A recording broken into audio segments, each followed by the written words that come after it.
नमस्कार। शारीरिक शिक्षक भर्ती परीक्षा पीटीआई के जो है भारत के भूगोल में हम लोग बात करेंगे आज भारत के भौतिक प्रदेशों की। और देखिए, भारत के भौतिक प्रदेशों में आज हम चर्चा करने वाले हैं भौतिक प्रदेशों के अंतर्गत उत्तरी पर्वतीय प्रदेश की। हालांकि हमने पिछली क्लास में भी उत्तरी पर्वतीय प्रदेशों के बारे में अध्ययन किया, उसी कड़ी में हम उत्तरी पर्वतीय प्रदेश जो है उसमें कौन सा भाग शेष है जिसके बारे में हम आज चर्चा करने वाले हैं, और वह है हिमालय पर्वत। तो देखिए, सबसे पहले कि जो भारत के भौतिक प्रदेश में जो उत्तरी पर्वतीय प्रदेश है इसको हमने तीन भागों में बांटा, ट्रांस हिमालय, हिमालय और पूर्वांचल, जिसमें हमने पूर्वांचल के बारे में और ट्रांस हिमालय के बारे में अध्ययन किया है। अब हम बात करेंगे हिमालय की। अब देखिए, हिमालय को लेके क्या क्या प्रश्न पूछे जाते हैं उन पर हमें पहले से ही क्लियर होना चाहिए कि हिमालय को लेके क्या प्रश्न बनेंगे। तो हिमालय की यदि हम बात करते हैं,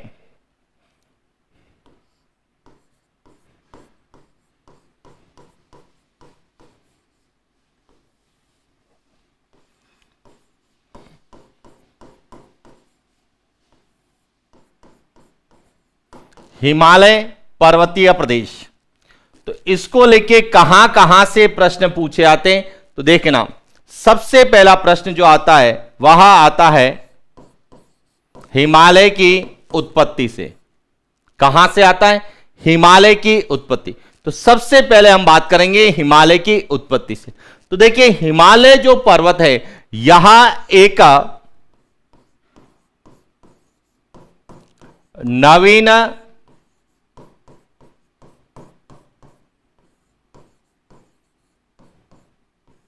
वलित पर्वत है। कैसा है? एक न्यून फोल्डेड माउंटेन है, नवीन वलित पर्वत है। अब यह वलित पर्वत क्यों है इसका हमें कारण पता होना चाहिए। तो इसका कारण है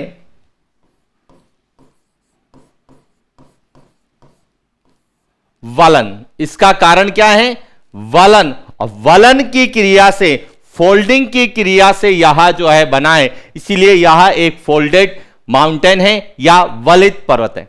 अब ये वलन की क्रिया कैसे हुई यहां हमें एग्जाम में पूछा जाता है। तो अब समझना कि जो हिमालय है इसकी उत्पत्ति कैसे हुई। तो पहले एक प्लेट थी जिसे हम कहते हैं यूरोपियन प्लेट।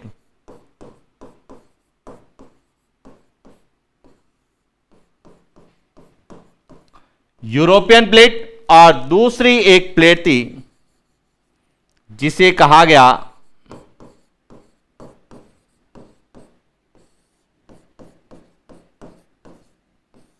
Indian plate. क्योंकि पहले जब विश्व, जो पृथ्वी, जो आग का गर्म गोला थी, जब ये धीरे धीरे ठंडी हुई और जब ये टूटी तो यहां 7 प्रमुख प्लेटों में विभाजित हुई।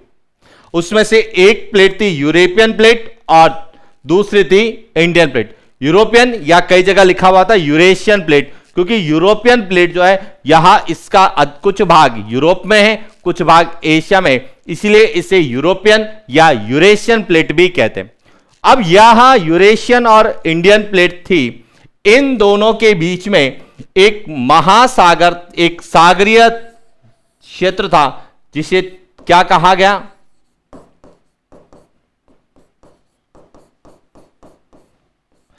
तैतीस सागर। और जब 33 सागर का जल चला गया तो इसमें 33 सागर के अवसाद रहे, जिन्हें 33 सागर की भूसन्नति कहा जाता है। 33 सागरीय भूसन्नति कहा गया। अब समझना कि जो यूरोपियन प्लेट और इंडियन प्लेट थी, इन दोनों में अभिसारी गति हुई। अभिसारी गति का मतलब है कि इंडियन प्लेट और यूरोपियन प्लेट एक दूसरे की ओर आई, और जब दो प्लेटें एक दूसरे की ओर आती है तो इसे कहा गया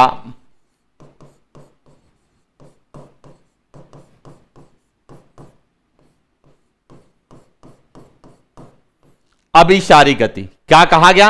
अभिसारी। और जब अभिसारी गति हुई तो इससे एक बल की उत्पत्ति हुई। जिसे कहा गया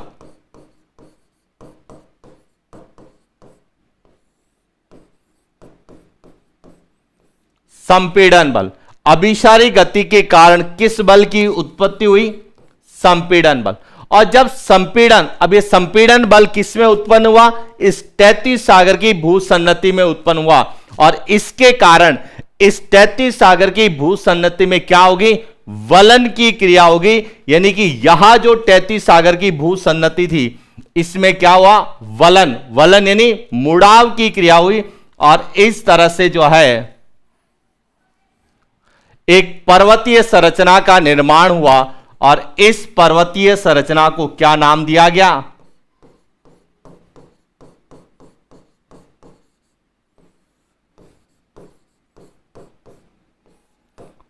हिमालय पर्वत नाम दिया गया। अब इसको हिमालय क्यों कहा गया?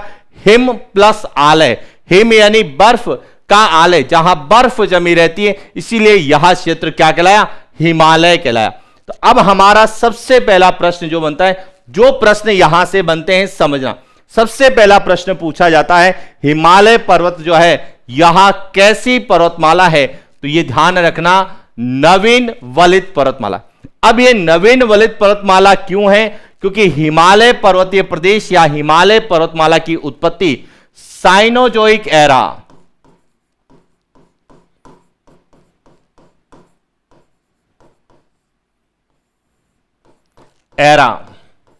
जिसे हम बोलते हैं तृतीयक युग या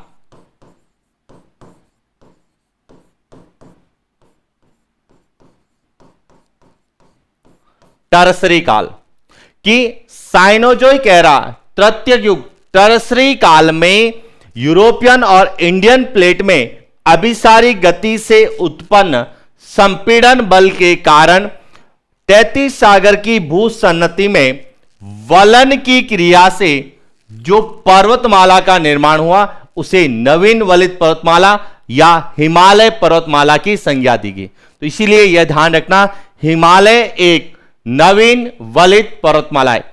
और जिन पर्वतों का निर्माण तृतीयक युग टर्सरी काल में हुआ, साइनोजोइक एरा में हुआ, वह सभी पर्वत नवीन वलित पर्वत की श्रेणी में आते हैं। और इसी काल में अल्पाइन पर्वतों का भी निर्माण हुआ, इसीलिए हिमालय को अल्पाइन पर्वतीय श्रेणी का भाग माना जाता है। अब देखिए, हिमालय के समकालीन कौन कौन से पर्वत है, यानी कि जब हिमालय की उत्पत्ति हुई उस समय कौन कौन से और पर्वतों का निर्माण हुआ, तो यह भी हमें पूछा जा सकता है। तो ध्यान रखना, एक तो एंडीज पर्वत,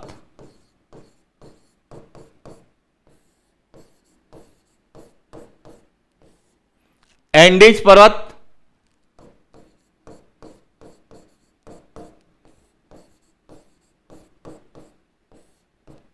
रॉकी पर्वत,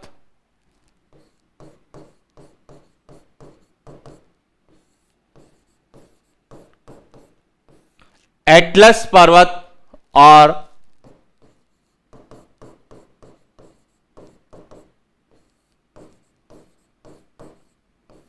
आल्प्स पर्वत। यहां और हिमालय, यहां सभी अल्पाइन पर्वतीय श्रेणी का भाग है या अल्पाइन श्रेणी के पर्वत माने जाते हैं, क्योंकि इन सब की उत्पत्ति साइनोजोइक एरा, टर्सरी काल या तृतीयक युग में हुई। इस कारण यहां सभी नवीन वलित पर्वत हैं, ये ध्यान रखना।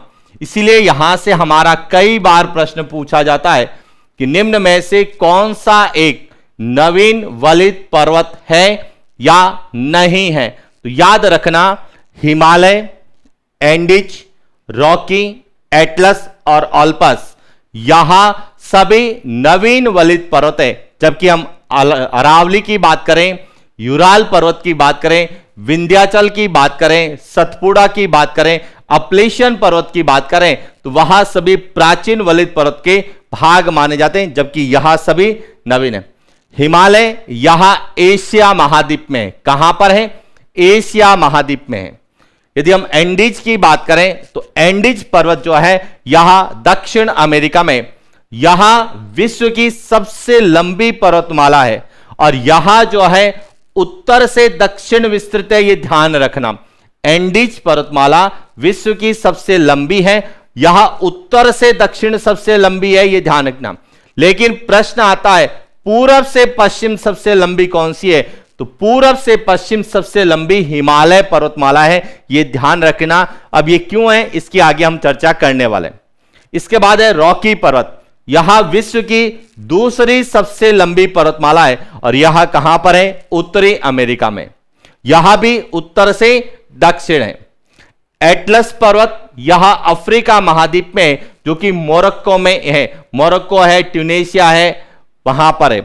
ओल्पस पर्वत यहां यूरोप में, जो कि फ्रांस और इटली के मध्य स्थित एक नवीन वलित पर्वत है। तो इसीलिए यह नवीन वलित पर्वत या हिमालय की उत्पत्ति पूछा जाता है। तो सबसे पहले तो आपको यह पता होना चाहिए जितने भी वलित पर्वत हैं उन सब का निर्माण वलन की क्रिया से हुआ है, फोल्डिंग की क्रिया से हुआ।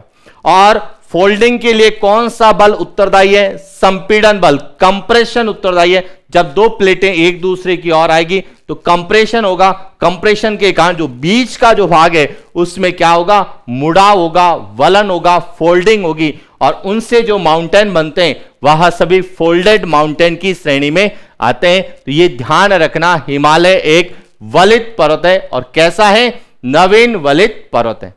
अब यहां से जो सबसे इंपॉर्टेंट प्रश्न बनता है कि हिमालय की उत्पत्ति किससे हुई है? तो अब ध्यान रखना, हिमालय की उत्पत्ति किससे हुई है?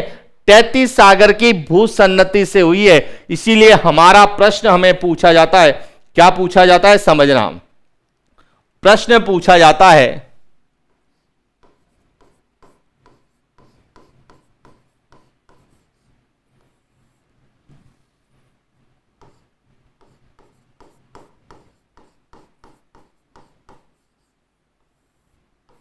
हिमालय का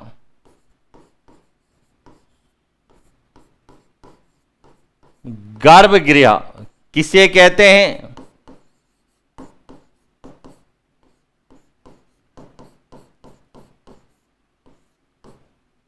तैतीस सागर को कहते हैं। और यह प्रश्न कई बार पूछा गया है कि हिमालय का गर्भगृह किसे कहते हैं, हिमालय की कोख किसे कहते हैं, या हिमालय की उत्पत्ति किससे हुई है? तैतीस सागर से हुई है और टर्सरी काल में, तृतीयक युग में हुई है। इसलिए हिमालय एक नवीन वलित पर्वतमाला है। क्लियर हो गया? यह तो था हिमालय की उत्पत्ति को लेके जो प्रश्न पूछे जाते हैं। अब आता है हिमालय का विस्तार। अब हम बात करते हैं हिमालय के विस्तार की।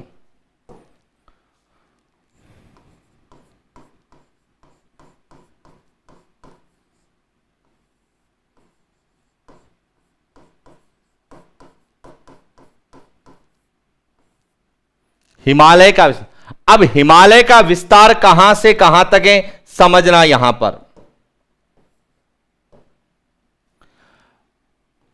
पर हमने अभी पढ़ा था कि सिंधु नदी जो है विश्व के सबसे गहरे नदी गार्ज की बात करते हैं, जिसे हम कहते हैं सिंधु नदी गार्ज। और सिंधु नदी गार्ज से यहां शुरू होता है और इस तरह से यहां जो है अरुणाचल प्रदेश तक स्थित है। और अरुणाचल प्रदेश में कुछ किताबें कहती है ब्रह्मपुत्र नदी तक है, तो कुछ किताबें कहती है यहां पर एक चोटी है जिसका नाम है नामचा बरवा। कौन सी है? नामचा बरवा। यानी कि जो हिमालय है इसका विस्तार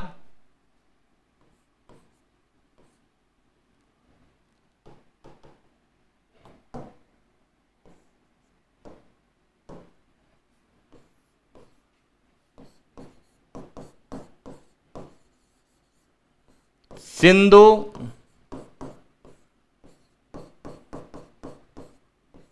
नदी गार्ज से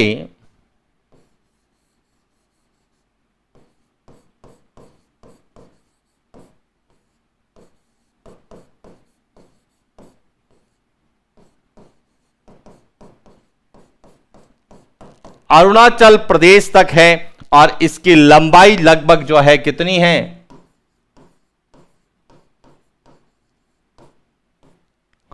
2400 किलोमीटर है, यह ध्यान रखना। यह प्रश्न कई बार पूछा जाता है, इसका विस्तार और इसकी जो है कुल लंबाई। अब यहां पूरब से पश्चिम जो है कितना लंबा है, 2400। लेकिन यदि हम एंडीज की बात करें, रॉकी की बात करें, तो वह उत्तर से दक्षिण लंबे हैं, जबकि यहां पूरब से पश्चिम लंबा है। इसीलिए हिमालय पर्वतमाला पूरब से पश्चिम विश्व की सबसे लंबी पर्वतमाला है। उत्तर से दक्षिण में हम एंडीज पर्वत की बात करते हैं, रॉकी पर्वत की बात करते हैं। और ओवरऑल यदि हम बात करें तो हिमालय विश्व की चौथी सबसे लंबी पर्वतमाला है। सबसे लंबी है एंडीज, उसके बाद रॉकी, उसके बाद ग्रेट डिवाइडिंग रेंज, और चौथे नंबर पे कौन सा आती है, हिमालय आती है, जिसकी लंबाई कितनी है, 2400 किलोमीटर। और इसमें हम ट्रांस हिमालय और पूर्वांचल की पहाड़ियों को मिला लें तो टोटल उत्तरी पर्वतीय प्रदेश कितना आता है, 2500 किलोमीटर आता है। क्लियर हो गया। अब बात करते हैं हिमालय के विस्तार के बाद में हिमालय की औसत ऊंचाई कितनी है। तो देखिए,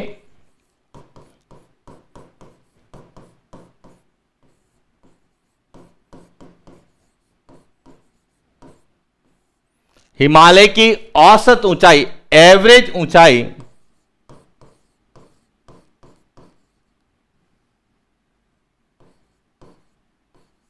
6100 मीटर है, यह ध्यान रखना। कितनी है, 6100 मीटर है। कई जगह 6000 मीटर भी लिखा हुआ है, यानी कि 6 किलोमीटर जो है इसकी क्या है, औसत ऊंचाई।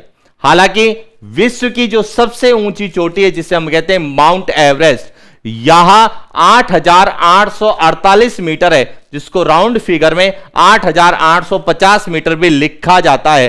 तो वहां सबसे ऊंची है, लेकिन हिमालय की औसत ऊंचाई, एवरेज ऊंचाई कितनी है, 6100 मीटर, या राउंड फिगर में 6000 मीटर लिखा हुआ मिलता है। तो यहां है हिमालय का विस्तार। तो आपको दो चीजें क्लियर हो जानी चाहिए कि एक तो हिमालय की उत्पत्ति और एक हिमालय का विस्तार। इसके बाद तीसरा जो सबसे इंपॉर्टेंट है वह है हिमालय का वर्गीकरण, कि हिमालय को कितने भागों में बांटा गया है। तो हिमालय का वर्गीकरण की हम बात करें तो समझना यहां से,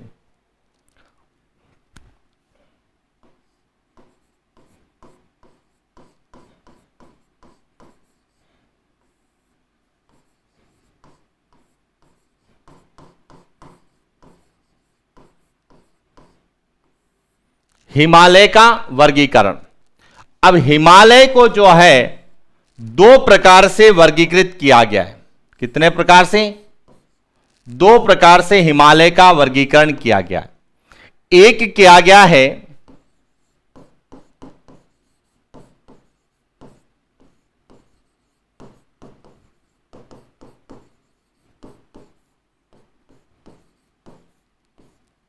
ऊंचाई के आधार पर, और एक किया गया है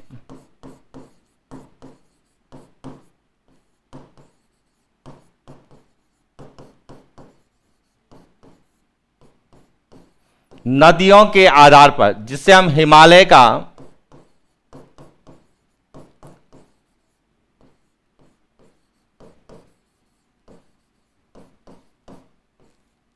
प्रादेशिक वर्गीकरण कहते हैं। अब हमें दोनों वर्गीकरण से प्रश्न पूछे जाते हैं। प्रादेशिक वर्गीकरण से भी प्रश्न आते हैं और ऊंचाई के आधार पर हिमालय के वर्गीकरण से भी प्रश्न आते हैं। और हमें दोनों वर्गीकरण को बहुत अच्छे से पढ़ना है, लेकिन समझना किसी एक वर्गीकरण को है।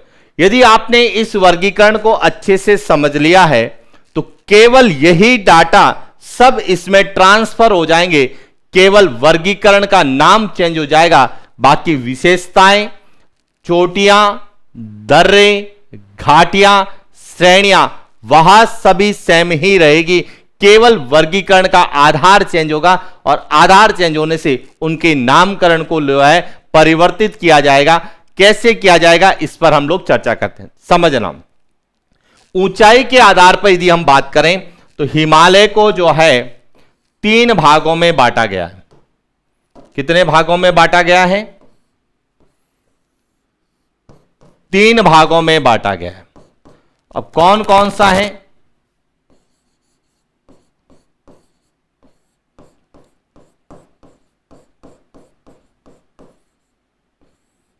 वृहद हिमालय,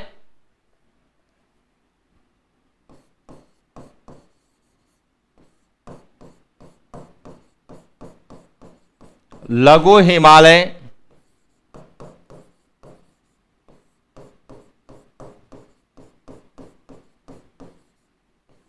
बाह्य हिमालय।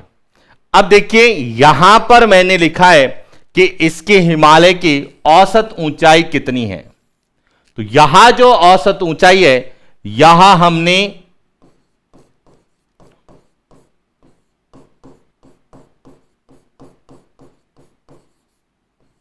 महान हिमालय, वृहद हिमालय के संदर्भ में लिखी है कि जो हिमालय का सबसे ऊंचा भाग है, जो कि सिंधु नदी के घाट से लगाकर नामचा बरवा तक स्थित है, उसकी औसत ऊंचाई 6100 मीटर है। क्योंकि कई स्टूडेंट के दिमाग में आ रहा होगा कि सर हमने तो औसत ऊंचाई 4000 मीटर पढ़ी है। तो 4000 मीटर भी है, लेकिन यहां महान हिमालय की हम बात करें कि महान हिमालय की जो ऊंचाई है वह 6100 मीटर है। इसके बाद हम बात करें तो ऊंचाई धीरे धीरे कम होती है, और जैसे जैसे ऊंचाई कम होती है उसके आधार पर हिमालय को जो है अलग अलग भागों में क्या है, वर्गीकृत किया गया है। इसीलिए ऊंचाई के आधार पर हिमालय को कितने भागों में बांटा गया है? 3 भागों में बांटा गया है, वृहद हिमालय, लघु हिमालय और बाह्य हिमालय। अब जो वृहद हिमालय है इसकी औसत ऊंचाई कितनी है? 6100 मीटर। जो लघु हिमालय है इसकी औसत ऊंचाई है 3700 मीटर से लगाकर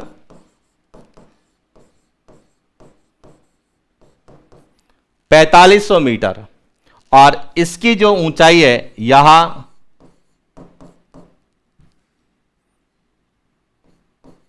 600 मीटर से लगाकर 1500 मीटर है। और इसीलिए हम ऊंचाई के आधार पर हिमालय को कितने भागों में बांटते हैं? 3 भागों में बांटते हैं, वृहद हिमालय, लघु हिमालय और बाह्य हिमालय। अब पहले हम इस वर्गीकरण का पूरा अध्ययन करेंगे, उसके बाद हम प्रादेशिक वर्गीकरण की बात करेंगे। बस आपको प्रादेशिक वर्गीकरण में क्या पता होना चाहिए कि प्रादेशिक वर्गीकरण के आधार पर हिमालय को 4 भागों में बांटा गया। कौन कौन सा है? एक कहलाता है कश्मीर या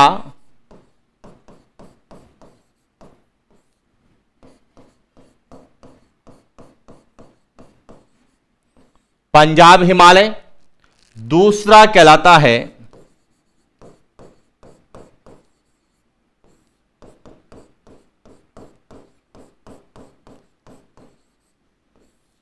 कुमायूं हिमालय, तीसरा है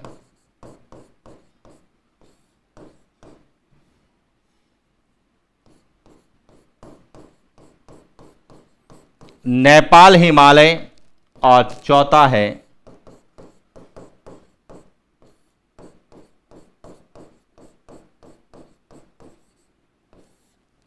असम हिमालय। तो इस तरह से नदियों के आधार पर हिमालय के 4 भाग हैं, जबकि ऊंचाई के आधार पर हिमालय को कितने भागों में बांटा गया है? 3 भागों में बांटा गया है, वृहद हिमालय, लघु हिमालय और बाह्य हिमालय। यह तो था हिमालय का वर्गीकरण। अब हम आज बात करने वाले हैं ऊंचाई के आधार पर हिमालय के वर्गीकरण। और जब हम ऊंचाई के आधार पर हिमालय के वर्गीकरण की बात करते हैं और हम लिखते हैं कि हिमालय को 3 श्रेणियों में बांटा गया है या 3 भागों में बांटा गया है, तो सबसे पहला प्रश्न हमारे दिमाग में यही आता है और जो हमसे पूछा जाता है कि इनको जो 3 भागों में बांटा गया है, तो इन तीनों को अलग करने वाली संरचनाएं कौन कौन सी है या उनका संक्रमण क्षेत्र क्या कहलाता है, जो कि हिमालय के विभाजन का कारण भी है। तो देखिए एक एक लेख को लेकर हम बात करते हैं।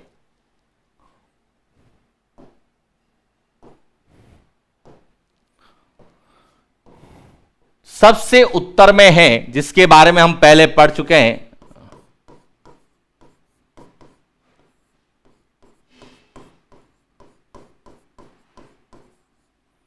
ट्रांस हिमालय। क्या है?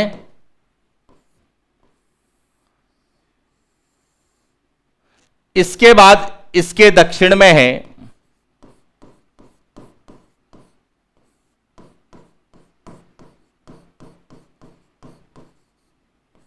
महान हिमालय।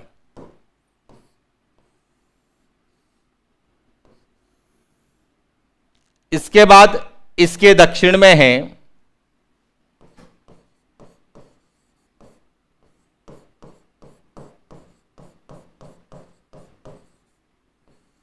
लघु हिमालय।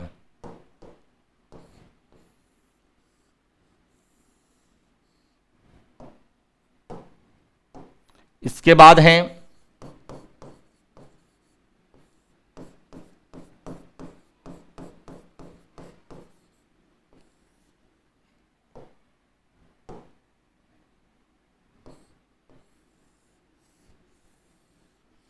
और इसके बाद आता है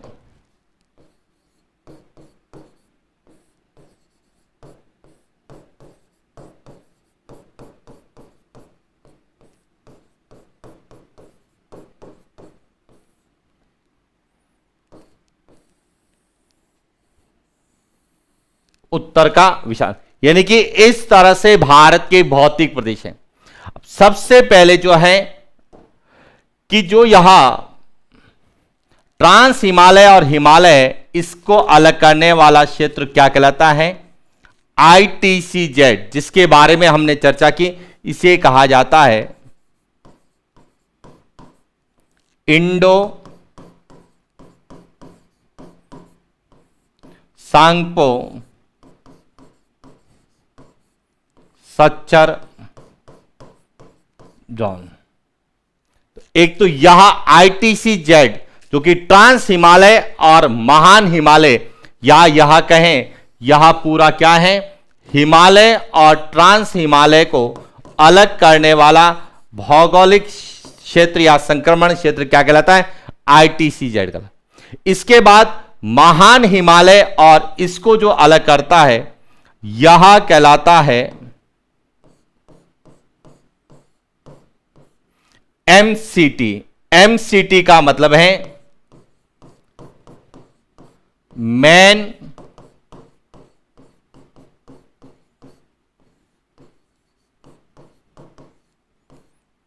सेंट्रल थ्रस्ट। यहां महान हिमालय और लघु हिमालय को अलग करता है।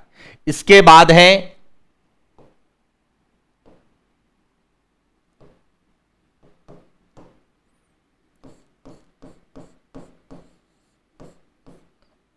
MBT।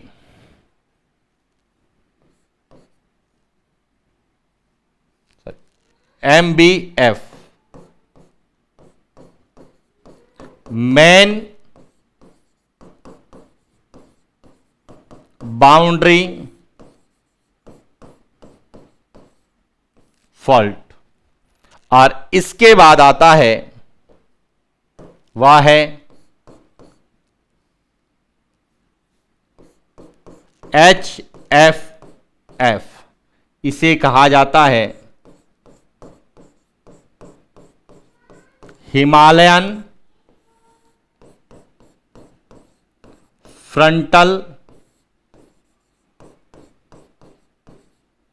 फॉल्ट। तो इस तरह से हिमालय, और यहां जो है उत्तर का विशाल मैदान, यहां हिमालय और ट्रांस हिमालय। तो यहां पूरा स्ट्रक्चर हमें एग्जाम में पूछा था कि जो हमने हिमालय को ऊंचाई के आधार पर 3 भागों में डिवाइड किया, महान हिमालय, लघु हिमालय और बाह्य हिमालय। अब महान हिमालय के उत्तर में है ट्रांस हिमालय और बाह्य हिमालय के दक्षिण में है उत्तर का विशाल मैदान। तो ये सभी जो भौगोलिक संरचनाएं हैं यहां किस किस से अलग होती है, यह बहुत बार एग्जाम में पूछा जाता है। तो ट्रांस हिमालय और महान हिमालय के मध्य क्या है? ITCZ, Indo Tsangpo suture zone है। यह ध्यान रखना, जो कि यहां भी लिखा जा सकता है कि हिमालय और ट्रांस हिमालय को अलग करता है, या ट्रांस हिमालय और महान हिमालय को अलग करता है, तो वह है Indo Tsangpo suture zone. Clear हो गया?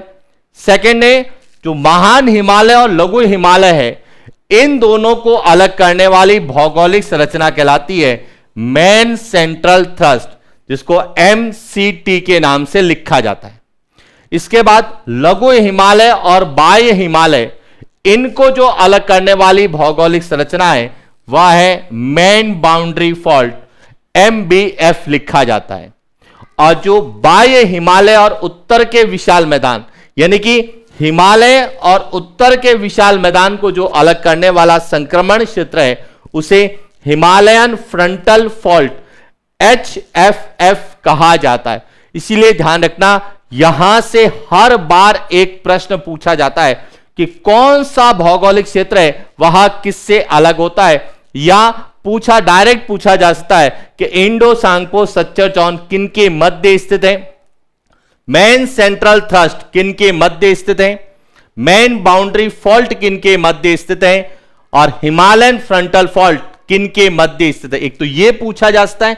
दूसरा क्या पूछा जा सकता है कि महान हिमालय और लघु हिमालय को अलग करती है तो मेन सेंट्रल थ्रस्ट, लघु हिमालय और बाह्य हिमालय को अलग करती है तो मेन बाउंड्री फॉल्ट, या फिर पूछा जा सकता है हिमालय पर्वतीय प्रदेश और उत्तर के विशाल मैदान को अलग करती है तो हिमालयन फ्रंटल फॉल्ट करती है, या फिर पूछा जा सकता है कि पार हिमालय और हिमालय को अलग करने वाला संक्रमण क्षेत्र कौन सा है तो इंडो सांगपो सच्चर जोन है। तो इसीलिए वर्गीकरण पढ़ने से पहले हमें उनको विभाजित करने वाले स्थान क्षेत्र पूछे जाते हैं, और यहां से हर बार एक प्रश्न पूछा जाता है, चाहे वह किसी भी, जहां पर भी भारत का भूगोल है वहां पर उन एग्जामों में विशेष रूप से यहां से प्रश्न आते हैं। तो यह था हमारा आज का सेशन, जिसमें हमने 3 चीजों पर जो है अध्ययन किया है। कौन कौन से हैं समझना। पहली चीज जिस पे हमने अध्ययन किया है वह है हिमालय की उत्पत्ति। तो याद रखना, हिमालय की जो उत्पत्ति है वह तृतीयक युग, टर्सरी काल, साइनोजोइक एरा में यूरेशियन और जो इंडियन प्लेट थी उनमें अभिसारी गति के कारण 33 सागर का जो अवसाद, जो भू संरचना थी उसमें वलन की क्रिया से हुई है, इसीलिए यहां एक नवीन वलित पर्वतमाला है और यह अल्पाइन श्रेणी के समकालीन होती है, इसीलिए इसे अल्पाइन श्रेणी के अंतर्गत माना जाता है। और हिमालय के समकालीन एंडीज, रॉकी, एटलस और ऑल्पस पर्वत है, यह भी नवीन वलित पर्वत। इसके बाद दूसरा विस्तार, कि हिमालय का जो विस्तार है वह कहां से कहां तक है, तो सिंधु नदी की घाट से लगाकर नामचा बरवा अरुणाचल प्रदेश तक लगभग 2400 किलोमीटर है, जो कि लंबाई के आधार पर विश्व की चौथी और पूर्व से पश्चिम लंबाई के आधार पर विश्व की सबसे लंबी पर्वतमाला है। और ऊंचाई में बात करें तो विश्व की सबसे लंबी पर्वतमाला है जिसकी हम सबसे ऊंची पर्वतमाला है जिसकी चर्चा हम आगे करने वाले हैं जब चोटियों का अध्ययन करेंगे।